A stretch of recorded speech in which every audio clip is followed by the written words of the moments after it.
Good morning વિદ્યાર્થી મિત્રો. ધોરણ 6 સામાજિક વિજ્ઞાનની અંદર આપણે આપણું જે 7મું ચેપ્ટર ગુપ્ત યુગની એના વિશે વાત કરતા હતા, જેમાં અન્ય શાસકો એ પણ આપણે જોઈ ગયા. ત્યાર પછી આપણે જોયું હતું કે ગુપ્ત યુગની ધાર્મિક સ્થિતિ એ કઈ હતી, અને હવે આપણે જોવાની છે ગુપ્ત યુગની સાંસ્કૃતિક સ્થિતિ, કે ગુપ્ત યુગની અંદર જે સાંસ્કૃતિક સ્થિતિ એ કઈ રીતે જોવા મળતી હતી એના વિશે આપણે અભ્યાસ કરવાનો છે. ગુપ્ત યુગ એ સાંસ્કૃતિક રીતે ભારતનો સુવર્ણ યુગ ગણાતો હતો. કે વાત કરી છે કે જે ગુપ્ત યુગ છે એની સંસ્કૃતિ, એની જે કલાઓ છે અલગ અલગ, જે આપણે આગળ પણ જોઈ ગયા હતા, તો એ કલાઓની જે સંસ્કૃતિ છે એક આગવી વિશિષ્ટ ઓળખ તરીકે ગુપ્ત યુગની એક છાપ એ ઊભી કરતી હતી. અને ભારતનો સુવર્ણ યુગ, સારામાં સારો જે યુગ, અને એ વખતે કે જે પણ ગુપ્ત રાજાઓએ, ગુપ્ત વંશના રાજાઓએ જે એનો વારસો જાળવી રાખ્યો, તો એ જ પરંપરા જોવામાં આવતી હતી. આ યુગમાં અનેક નવી ભાષાઓ ઉત્પન્ન થઈ હતી, કે અલગ અલગ ભાષાઓ છે એ ભાષાઓ એ વખતે ગુપ્ત યુગની અંદર કે પ્રચલિત થઈ હતી. કાલિદાસ, કંદ સ્વામી, હરિસ્વામી અને રાણી વિજયા તથા આર્યસુર આ સમયના મહત્વના સાહિત્યકારો હતા. કે સાહિત્યકાર કે જે લેખન અને વાંચન, આપણને ખબર છે કે ભાષાની અંદર જે પણ ભાષાનો વિકાસ થયો છે, તો એ પહેલાંના જે કવિઓ છે, જે લેખકો છે, તેવા થઈ ગયા હતા. તો ત્યારે પણ એ જોવામાં આવતા કે મહાન એવા સાહિત્યકારો કયા કયા, તો કાલિદાસ કે જે સંસ્કૃત ભાષાના હતા કવિ, પછી સ્કંદ સ્વામી, હરિદાસ સ્વામી અને રાણી વિજયા અને આર્યાસુર એ વખતે ગુપ્ત યુગના અંદરના કે ખૂબ જ મહત્વના એક સાહિત્યકારો હતા. અને ગુપ્ત યુગની અંદર ઘણું બધું સાહિત્યના ક્ષેત્રે તેમણે સર્જન પણ કર્યું હતું. આ સર્વની અંદર જે કાલિદાસ જે છે મહાકવિ, એ ખૂબ જ સર્વશ્રેષ્ઠ હતા. કે તેમણે ઘણી બધી રચના સંસ્કૃતમાં તો કરી જ હતી, પણ આ ઉપરાંત એનો અનુવાદ કરી અને ઘણી બધી કે જે રચનાઓ છે એ વિકાસ કરવામાં આવી હતી. કાલિદાસને ભારતના કે શેક્સપિયર પણ કહેવામાં આવે છે. કે તેમણે કે ભારતની અંદર ઘણા બધા એવા મહાકાવ્યો, એની કથા વસ્તુ, કે કોઈ પણ એવા મહાકાવ્યો હોય છે, જેમ કે આપણે રામાયણની વાત કરીએ, મહાભારત જે આપણા મહાકાવ્યો છે, તો એમાંથી કોઈ પણ એક વિષય કે એક કથા વિશે કે એક કથા વસ્તુ લઈ અને એમાંથી કે અભિજ્ઞાન શાંકુતલમ, પછી રઘુવંશમ અને મેઘદૂતમ જેવા મહાકાવ્યોની રચના કરી. કે એમાંથી જે કથા ઉપર એણે આખો જ એવી બીજા જ કથા એની એ મહાકાવ્ય તરીકે એક રચના કરી હતી. કે કાવ્યના સ્વરૂપમાં એમણે આખો એ કથાનો સાર એની રચના કરી હતી. ગુપ્ત યુગ એ મંદિર સ્થાપત્યની રચનાનો પણ યુગ કહેવાય છે. એવું પણ કહેવાય છે કારણ કે આપણે આગળ પણ જોઈ ગયા કે ગુપ્ત યુગની અંદર જે કે મંદિરોની જે સ્થાપના કરવામાં આવી હતી, કે એ વખતે જે મંદિરો છે એ મંદિરોની સ્થાપના એ વધારે જોવામાં આવતી હતી. એટલે મંદિર સ્થાપત્યની રચનાનો પણ એક યુગ ગણાતો હતો. ગુજરાતમાં ગોપ, નચના કોઠારનું પાર્વતી મંદિર અને ઝાંસીનું મંદિર એ ભારતના સૌ પ્રથમ ઇન્ટેરી મંદિરો જે કંઈ વાત કરી છે, કે એ વખતે કે જે આ મંદિરો છે બધા, એ મંદિરો કે ભારતના સૌથી પહેલાં કે જે ઈંટોથી બનાવવામાં જે આવતા, તો એ સૌથી પહેલાં એ શરૂઆત એ ગુપ્ત યુગની અંદર એના જે રાજાઓ છે એને બંધાવવાની શરૂઆત કરી હતી. એટલે ગુપ્ત યુગ આમ દ્રષ્ટિએ આપણે જોઈએ તો મંદિર સ્થાપત્યની શરૂઆત દર્શાવે છે. કે એ વખતે જે મંદિરો જે છે, મંદિરોની જે રચના કરી, એની સ્થાપના કરી, તો એ ખરેખર કે આપણા ગુપ્ત યુગ એ દ્રષ્ટિએ કે મંદિર સ્થાપત્યની શરૂઆત એ દર્શાવે છે. દુર્ગા, બુદ્ધ, કૃષ્ણ અને શિવની મૂર્તિઓ એ કાળે મોટા પ્રમાણમાં બની હતી. કે વાત કરી છે કે જે દુર્ગા માતાજી, પછી બુદ્ધ ભગવાન, કૃષ્ણ અને જે શિવ ભગવાનની જે પણ કંઈ મૂર્તિ છે, તો એ મૂર્તિઓ એ સમયની અંદર કે ખૂબ જ મોટા પ્રમાણમાં ત્યારે એ બનતી હતી. હવે ત્યાર પછી આપણે જોવાનું છે ગુપ્ત યુગમાં વિજ્ઞાનની સ્થિતિ, કે જે સાંસ્કૃતિક આપણે સ્થિતિ જોઈ ગયા, ત્યાર પછી કે વિજ્ઞાનના ક્ષેત્રે પણ એ વખતે કઈ રીતે એની રચના હતી એ આપણે જોવાની છે. તો મહાન વૈજ્ઞાનિકોમાં કે ગુપ્ત યુગની અંદર જે મહાન વૈજ્ઞાનિકોમાં એક આર્યભટ્ટ અને વરાહમિહિર કે જે મહાન વૈજ્ઞાનિકોમાંથી બે એવા આર્યભટ્ટ અને વરાહમિહિર એ સમયની અંદર થઈ ગયા હતા.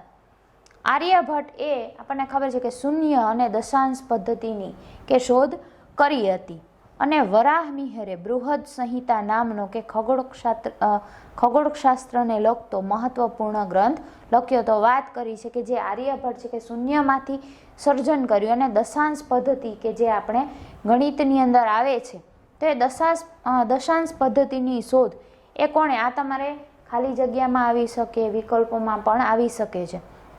તો આર્યભટ્ટે શૂન્ય અને દશાંશ પદ્ધતિની શોધ કરી હતી.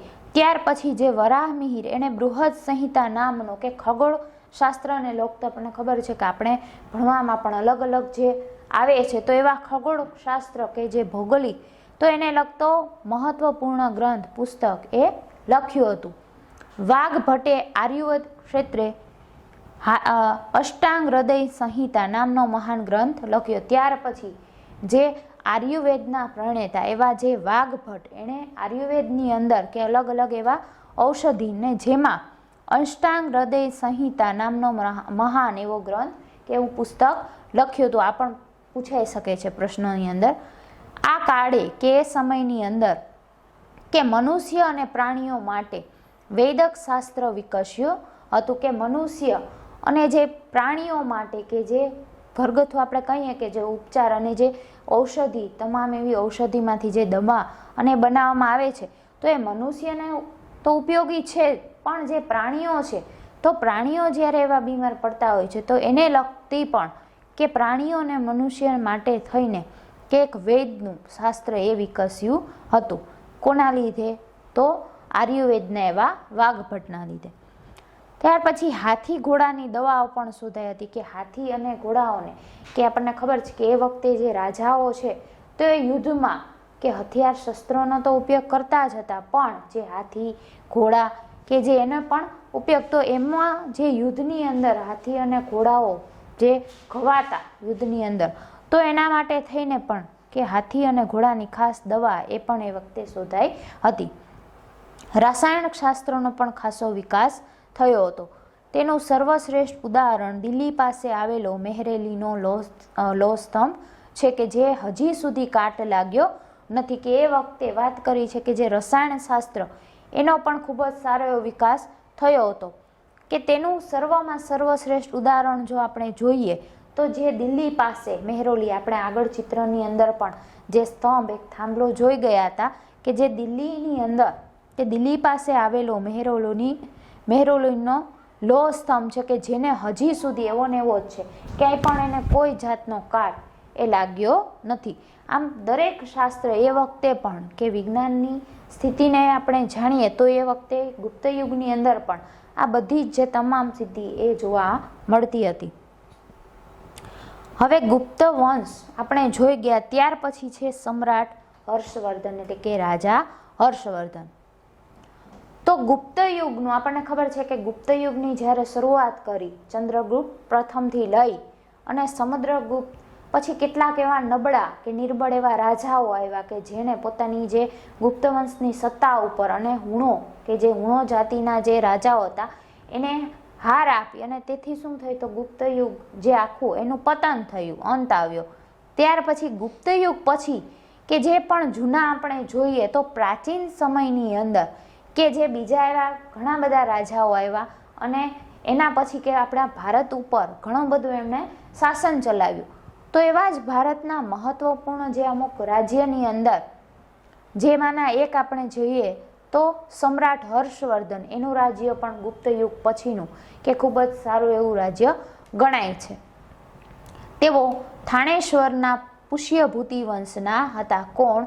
સમ્રાટ હર્ષવર્ધન. હર્ષવર્ધનનું અહીંયા કહેવાય છે કે હર્ષવર્ધન છે એનું રાજ્ય કે થાણેશ્વર જેના એની જાતિ તો પુષ્યભૂતિ વંશના એ રાજા હતા સમ્રાટ હર્ષવર્ધન. તેઓ પ્રભાકર વર્ધનના પુત્ર અને રાજ્યવર્ધન અને હર્ષવર્ધન હતા કે એમના પિતાજીનું નામ પ્રભાકર વર્ધન અને એમના જે મોટા ભાઈ એનું નામ રાજ્યવર્ધન. એટલે પ્રભાકર વર્ધનના બે પુત્રો એક રાજ્યવર્ધન અને હર્ષવર્ધન એ હતા અને તેમની જે એક પુત્રી એનું નામ હતું રાજ્યશ્રી. હવે રાજ્યશ્રી જે છે એમની જે પુત્રી, એના વિવાહ કે એના લગ્ન છે એ કનોજના જે રાજા હતા, કનોજ રાજ્યના જે રાજા હતા ધ્રુવ વર્મા એને પરણાવવામાં આવી હતી. હવે એ વખતે ગોડ રાજવી શશાંક અને માલવ રાજે રાજ્યશ્રીનું અપહરણ કરી અને રાજ્ય પર આક્રમણ કર્યું હતું. શું કામે? તો કે એવા જ જે બીજા હતા ગોડ વંશના કે જે રાજવી એટલે કે જે રાજાઓ હતા શશાંક અને માલવ રાજે એને રાજ્યશ્રીનું અપહરણ કર્યું હતું. શું કામે? તો કે એને જે કનોજનું રાજ્ય હતું એ કનોજનું રાજ્ય છે એને પોતાનામાં જોઈતું હતું. એટલા માટે થઈને એણે શું કર્યું? તો કે જે કનોજના રાજા ધ્રુવ વર્માને જે રાજ્યશ્રી કે જે રાણી એ પરણી હતી એટલે એણે શું કર્યું? તો કે ગોડ રાજવી શશાંક અને માલવ રાજે રાજ્યશ્રીનું અપહરણ કરી અને એના રાજ્ય ઉપર આક્રમણ કરતા. તો એ વખતે ખૂબ જ કટોકટી કે ખૂબ ગંભીર સમસ્યા એ ઊભી થઈ હતી. અને એના જે પતિ છે કે એને કોણ? તો ધ્રુવ વર્મા એનું રાજ્ય જોતું હતું એટલે એટલા માટે થઈને એને આક્રમણ કર્યું. અને હવે શું પરિસ્થિતિ સર્જાય?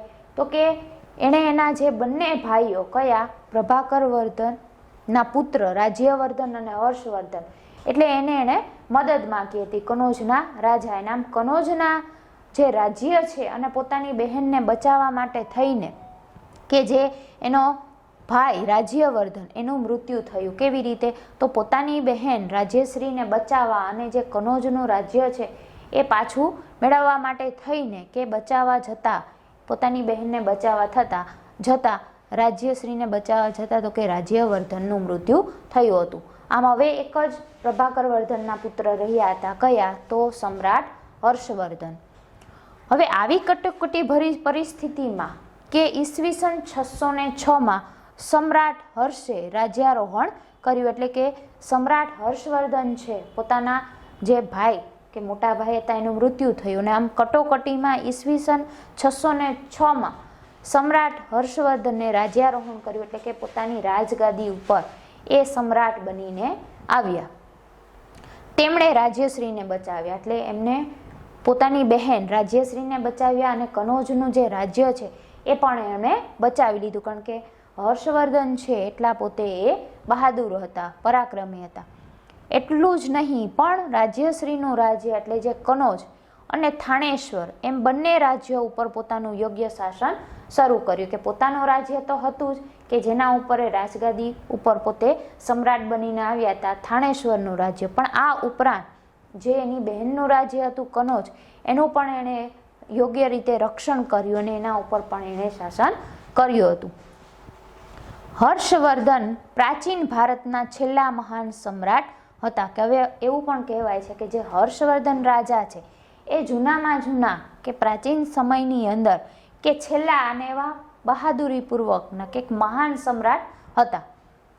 તેમણે મગધ, ઓડિશા, સારસ્વત, ગૌડ, મિથિલા સુધી પોતાનું સામ્રાજ્ય ફેલાવ્યું હતું. ક્યાં સુધી? તો થાણેશ્વર તો રાજ્ય એમનું હતું જ પણ આ ઉપરાંત તેમણે મગધ, ઓડિશા, સારસ્વત, ગૌડ અને મિથિલા આટલા પ્રદેશો સુધી એનું જે થાણેશ્વરનું રાજ્ય છે એ ત્યાં સુધી ફેલાયેલું જોવામાં આવતું હતું. તેના સમકાલીન રાજ્યોમાં વલ્લભીના મૈત્રક રાજા ધ્રુવસેન અને તેના જમાઈ હતા. હવે એવું જ એક બીજું કે રાજ્ય કયું? તો વલ્લભી. હવે એ વખતે વલ્લભીની અંદર કે રાજા હતા જે મૈત્રક રાજા કે મૈત્રક વંશના જે રાજા હતા ધ્રુવસેન અને એના જમાઈ હતા. પછી દખ્ખણની અંદર પુલકેશી બીજો એ પણ શક્તિશાળી રાજા હતો. વાત કરી છે કે બીજો એવી રીતના દક્ષિણ ભારતની અંદર કે બીજો જેવો મહાન જેમ હર્ષવર્ધન રાજા છે એ જ રીતે એવા સમ્રાટ બહાદુરીપૂર્વક કે પુલકેશી બીજો એ પણ એક એની જેમ જ શક્તિશાળી રાજા હતો. ત્યાર પછી હર્ષવર્ધન અને પુલકેશી વચ્ચે થયેલા નર્મદાના યુદ્ધમાં સમ્રાટ હર્ષનો પરાજય થયો હતો. હવે જે હર્ષવર્ધન પણ એવા જ બહાદુર હતા અને પુલકેશી બીજો એ પણ એટલા જ શક્તિશાળી રાજા હતા. એટલે આ બંને વચ્ચે કે ઘણા બધા એવા સંઘર્ષો ઉત્પન્ન થયા કે જેમાં સત્તા લાવવા માટે થઈને કે બંને વચ્ચે ઘણા બધા સંઘર્ષો થયા. ત્યારબાદ યુદ્ધ પણ થયા અને આ યુદ્ધમાં કે સમ્રાટ હર્ષ પુલકેશી બીજો એટલો શક્તિશાળી રાજા હતો કે તેણે આ યુદ્ધની અંદર સમ્રાટ હર્ષવર્ધનને હરાવી દીધા, તેને માત આપી, પરાજય કર્યા અને હર્ષે મોટે ભાગે નર્મદાથી ઉત્તરના શક્તિશાળી રાજા ગણાતા, કે ત્યાર પછી કે જે એના મગધ, ઓડિશા, સારસ્વત ને આ બધા રાજા હતા એ પુલકેશી બીજાએ લઈ લીધા, અને હવે પછી હર્ષનું જે એનું રાજ્ય તો એ ઉત્તરથી કે બીજા જેટલા રાજ્ય હતા એ ત્યાં સુધી જેનું શાસન છે એ ત્યાં સુધી જ રહ્યું હતું. સમ્રાટ હર્ષવર્ધનનું સાંસ્કૃતિક પ્રદાન પણ બહુ જ અગત્યનું હતું, કે સમ્રાટ હર્ષવર્ધન જે રાજા છે એ પોતે એટલા શક્તિશાળી, બહાદુર તો હતા જ, પણ આ ઉપરાંત કે સાંસ્કૃતિક રીતે પણ કે કલાઓમાં પણ તેમનું ખૂબ જ અગત્યનું સ્થાન કે જોવા મળતું હતું. તેના સમયની અંદર જે મહાન ચીની યાત્રાળુ યુવાન સાંગ એ ભારત આવ્યા હતા અને તેમણે એના રાજ દરબારમાં રહ્યા હતા સમ્રાટ હર્ષવર્ધનના, અને ત્યાં રહીને કે એણે જોયું કે સમ્રાટ હર્ષવર્ધનનું કેવું રાજ્ય છે, કયું કયું તેની કલાઓ એના દરબારમાં જોવા મળતી, તેમ તમામનું એણે બધું જોઈ અને ત્યાર પછી એનું એના ઉપર પુસ્તક પણ લખ્યું હતું.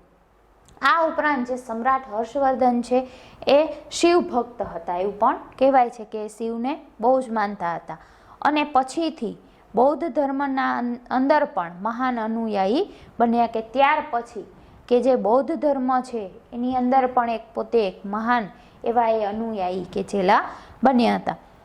તેમણે કનોજની અંદર યુએનસાંગના અધ્યક્ષપદે એક ધર્મ પરિષદનું આયોજન કર્યું હતું, કે પોતાના જે કનોજ એની બહેનનું જે રાજ્ય હતું તો એ રાજ્યમાં અધ્યક્ષપદે એણે કોને નિમ્યા હતા, તો ચીની જે યાત્રાળુ યુએનસાંગ એણે નિમી અને એક આખી ધર્મ પરિષદ કે ધર્મસભાનું એક આયોજન કર્યું હતું. અને બુદ્ધની પ્રતિમાને કે જે બુદ્ધ ભગવાનની કે જે પ્રતિમા કે જે મૂર્તિ, તો એ મૂર્તિને મૂકી અને ત્યાર પછી એની પૂજા કરાવી અને એની સ્થાપના કરવામાં આવી હતી, કોની? બુદ્ધ ભગવાનની. અને આપણને ખબર છે કે બૌદ્ધ ધર્મની અંદર જે બે મહાન પંથ, મહાયાન અને હીનયાન કે બે સંપ્રદાય પણ કયા? બૌદ્ધ ધર્મના જ. તો એના વિશે પણ આ પરિષદમાં ગોષ્ઠી યોજાઈ હતી, એટલે કે જે બેઠક કે જે ધર્મસભાની લગતી જે બેઠક બોલાવવામાં આવી હતી, તો એની અંદર આ બે સંપ્રદાયો વિશે પણ ઘણી બધી એણે માહિતી આપી હતી. સમ્રાટ હર્ષની વાત કરીએ તો સમ્રાટ હર્ષ છે એ સાહિત્ય, કલા અને વિદ્યા પ્રત્યે પણ ઘણો બધો પ્રેમ એ રાખતો હતો. તેના દરબારમાં મહાન કવિ કે બાણભટ્ટ એ સંકળાયેલા હતા, જેમણે હર્ષચરિત નામનો અને કાદંબરી જેવા સંસ્કૃત સાહિત્યના મહાન ગ્રંથો લખ્યા હતા. અહીંયા જે છે તો એ પણ તમારે પૂછાઈ શકે ખાલી જગ્યાની અંદર, વિકલ્પોની અંદર, કે બાણભટ્ટે તો એ કયા સંસ્કૃતનું પુસ્તક કે કયું લખ્યું હતું, અથવા એમ બી પૂછાઈ શકે કે હર્ષચરિત અને કાદંબરી એ એના રચયિતા કોણ છે, તો એ પણ પ્રશ્નની અંદર આવી શકે છે. તેવા મહાન કવિ બાણભટ્ટ કે જે હર્ષવર્ધનના દરબારમાં હતા, તો તેમણે હર્ષચરિત કે જેમાં હર્ષ રાજા એની તમામ જે માહિતી કે કેવા એ પોતે સાહિત્યની અંદર કેવા હતા, કલાઓની અંદર કેવા, એ તમામ, અને કાદંબરી જેવા સંસ્કૃત સાહિત્યના બે મહાન એવા પુસ્તકો એમણે લખ્યા હતા. ત્યાર પછી મયુર ભટ્ટ અને કવિ જયસેન પણ હર્ષના સમયના મહાન કવિ હતા. બાણભટ્ટ તો હતા જ, પણ આ ઉપરાંત કે મયુર ભટ્ટ અને કવિ જયસેન એ પણ એ વખતના ખૂબ જ મહાન કવિઓ હતા. એમણે પણ ઘણી બધી જે રચનાઓ છે એ રચી હતી. સમ્રાટ હર્ષ પોતે પણ ઉચ્ચ કોટીના સાહિત્યકાર હતા, કે એમ પણ કીધું છે કે જે સમ્રાટ હર્ષવર્ધન છે એ પણ એ વખતે ખૂબ જ ઉચ્ચ કોટીના કે સાહિત્યકાર, કે એ પણ લેખન વાંચનની અંદર કે ભાષાની અંદર એમણે પણ ઘણી બધી એવા પુસ્તકો લખ્યા અને એની રચના કરી હતી. તેમણે ખુદ એક પ્રિયદર્શિકા અને રત્નાવલી નામના બે નાટકોની રચના કરી હતી. કોણે? હર્ષવર્ધને. કયા બે નાટકો? તો એક પ્રિયદર્શની અને રત્નાવલી નામના એવા બે નાટકો, એ નાટકો તેમણે રચ્યા હતા અને એની રચના કરી હતી. સાથે સાથે ભગવાન બુદ્ધની કે જે જાતક કથાઓ છે ભગવાન બુદ્ધની, એની કથાઓ પરથી નાગાનંદ નામનું એક વિશિષ્ટ નાટક પણ લખ્યું હતું, કે આ નાટકની પણ રચના કરી હતી, કે બુદ્ધની જે જાતક કથાઓ છે તો એ લઈ અને એના ઉપરથી નાગાનંદ નામનું એક વિશિષ્ટ નાટક એ પણ એમણે લખ્યું હતું. હર્ષે અન્ય દેશો સાથે પણ મૈત્રી સંબંધો બાંધ્યા હતા કે સમ્રાટ હર્ષવર્ધને પોતાના જે પાડોશી એવા જે રાજ્યો હોય તો એની સાથે પણ એક સારામાં સારા કે મૈત્રીપૂર્વકના સંબંધો બાંધ્યા હતા. તેણે પોતાના દૂત મંડળને ચીનમાં મોકલ્યા હતા કે જે રાજ્યમાંથી કે જે દૂત મોકલવામાં આવે તો પોતાના જ રાજ્યની અંદર જે દૂત મંડળ એમાંથી એક દૂતને એણે ચીન મોકલ્યા હતા. તે જ રીતે ચીનથી ભારતમાં ચીનના દૂત મંડળે મુલાકાત લીધી હતી. જેમ અહીંથી ત્યાં મોકલાય એવી જ રીતના કે ભારતની અંદર પણ જે ચીનના દૂત મંડળ એણે પણ મુલાકાત લીધી હતી ને સમ્રાટ હર્ષવર્ધનનું જે આખું રાજ્ય દરબાર એના વિશે આખું એણે દ્રષ્ટિ કરી હતી. આમ જોઈએ તો સમ્રાટ હર્ષ એક ઉચ્ચ કોટીના એક શાસક એક રાજા તરીકે તો હતા, એક વિજેતા કે બીજું રાજ્ય પણ એક જીતતા એટલે એક સારા એવા રાજા હતા, વહીવટી કરતા પણ એટલા જ સારા હતા અને એક ખુદ પોતે સાહિત્યકાર પણ હતા. તેમણે એ વખતે એમના સમયની અંદર જે નાલંદા વિદ્યાપીઠ બનાવી હતી તો એના નિભાવવા માટે 100 ગામ ભેટમાં આપ્યા હતા. કોણે? સમ્રાટ હર્ષવર્ધને, કે તેમણે નાલંદા વિદ્યાપીઠને નિભાવવા માટે થઈ અને પોતાનામાંથી જે 100 ગામ એમણે એ વખતે ભેટમાં આપ્યા હતા. હવે સમ્રાટ હર્ષવર્ધન વિશે આપણે વાત કરી અને ત્યાર પછી એવો બીજો શક્તિશાળી રાજા પુલકેશી બીજો એના વિશે પણ આપણે જોવાનું છે કે એ પણ એ જ રાજા કે જેણે સમ્રાટ હર્ષવર્ધનને ટક્કર આપી હતી. એવો જ એક શક્તિશાળી રાજા એના વિશે આપણે જોવાનું છે. સમ્રાટ હર્ષના જ સમકાલીન રાજાઓમાં કે શક્તિશાળી એવા ચાલુક્ય વંશના રાજા નામ શું? પુલકેશી બીજો. કયા વંશના હતા? તો ચાલુક્ય વંશના એ રાજા હતા. નામ શું? પુલકેશી બીજા. તેમણે મહારાષ્ટ્રમાં રાષ્ટ્રકૂટો પાસેથી સત્તા આંચકી અને રાજ્ય સ્થાપ્યો. એ વખતે મહારાષ્ટ્રની અંદર જે રાષ્ટ્રકૂટના જે રાજાઓ એનું શાસન ચાલતું હતું તો તેની પાસેથી શું કર્યું? સત્તા આંચકી હડપી લીધી અને પોતાનું રાજ્ય છે એ સ્થાપ્યું હતું.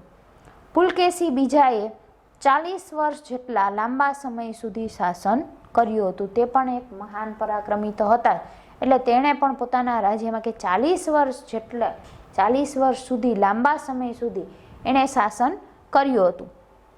તેમણે સમ્રાટ હર્ષવર્ધનને હરાવ્યા હતા, માત આપી હતી. તે પણ એક મહાન વિજેતા હતા.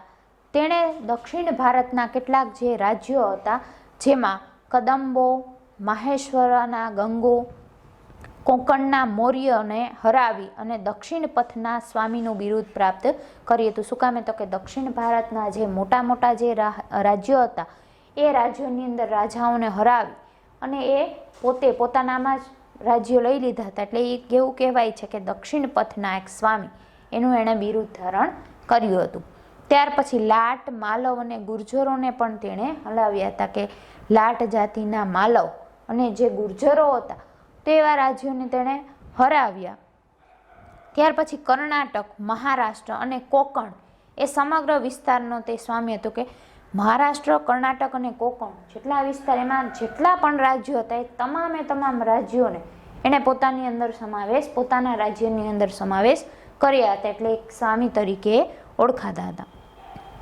હર્ષની જેમ તે પણ અન્ય દેશો સાથે સંબંધ વિકસાવ્યા હતા કે પોતે શક્તિશાળી રાજા તો હતા પણ આમ છતાં કે તેણે બીજા અન્ય જે પ્રદેશો એના રાજાઓ સાથે પણ એક સારા સંબંધ વિકસાવ્યા હતા.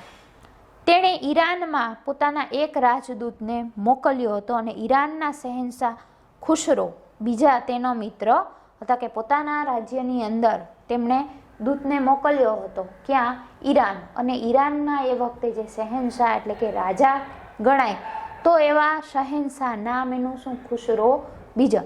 તેની સાથે પણ તેણે મિત્રતાભર્યા સંબંધ બાંધી અને તેને મિત્ર બનાવ્યા હતા. હવે સમ્રાટ હર્ષવર્ધન અને પુલકેશી બીજા આપણે જોઈ ગયા. હવે જોવાના છે કે બીજા અન્ય એવા રાજ્યો એ કયા કયા હતા.